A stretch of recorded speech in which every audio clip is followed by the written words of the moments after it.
Ang Benguet Auto Line, dati isang mahalagang sangay ng Manila Railroad Company at mas huli ng Philippine National Railways, ay naglaro ng kritikal na papel sa pagkokonekta ng iba't ibang lugar na hindi inaabot ng tren. Unang itinatag bilang pag-aari ng pamahalaan, napasailalim ito sa payong ng Manila Railroad Company noong Marso 16, 1930.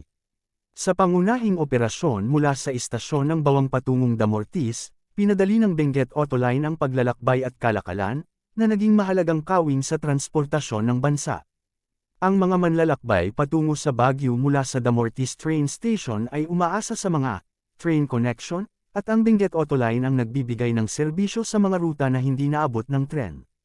Ang BAL Terminal, itinayo noong 1937, sa ilalim ng pagpapalakas ng Manila Railroad Company. MRR, ay nagpapatunay sa pagpupursigi ng kumpanya sa mabisang infrastruktura ng transportasyon.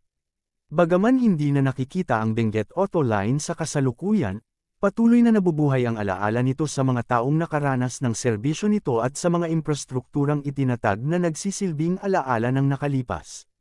Ang kwento ng BAL ay naglilingkod bilang paalala sa dinamikong ebolusyon ng mga network ng transportasyon at sa kahalagahan ng kakayahang mag-ayon sa pagbabago ng mga pangangailangan ng mga manlalakbay at komunidad. Kung mahilig ka sa mga ganitong content, pa-follow na sa aking page. Salamat.